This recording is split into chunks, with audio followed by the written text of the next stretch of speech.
C'est un rendez-vous des professionnels, mais également des amoureux du cinéma africain et de la diaspora. Le FESPACO ouvre ses portes ce soir au Palais des Sports de Ouaga 2000. Cinéma africain, production et diffusion à l'ère du numérique. C'est le thème de cette 24e édition. Au siège du festival, l'heure est au dernier réglage, nous dit Ali Traoré. À quelques heures de l'ouverture officielle du FESPACO, le festival panafricain du cinéma et de la télévision de Ouagadougou, tout semble se passer pour le mieux sur le site. Les différents acteurs sont à pied d'eux pour faire de cette grande messe du cinéma une réussite.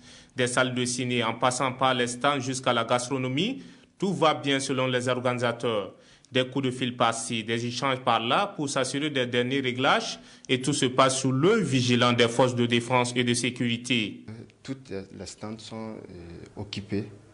Voilà, les gens ils ont commencé depuis avant-hier à les aménager.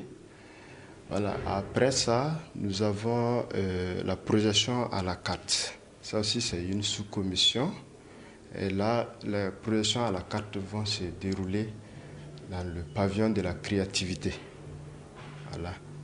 Et là, également, la salle a été bien aménagée. Voilà, pour être propice à la projection à la carte.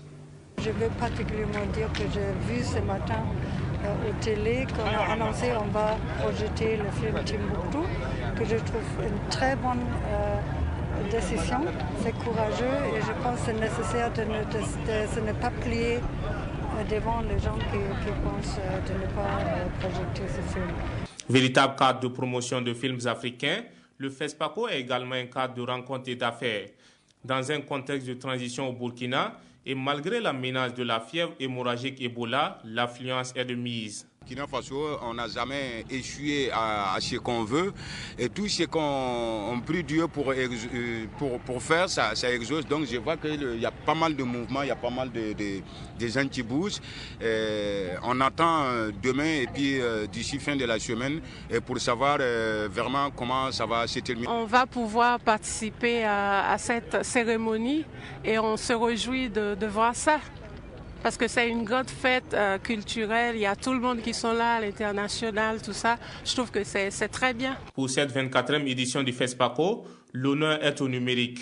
Et les acteurs du domaine espèrent que ce grand pas marquera une nouvelle ère dans l'univers du 7e art africain.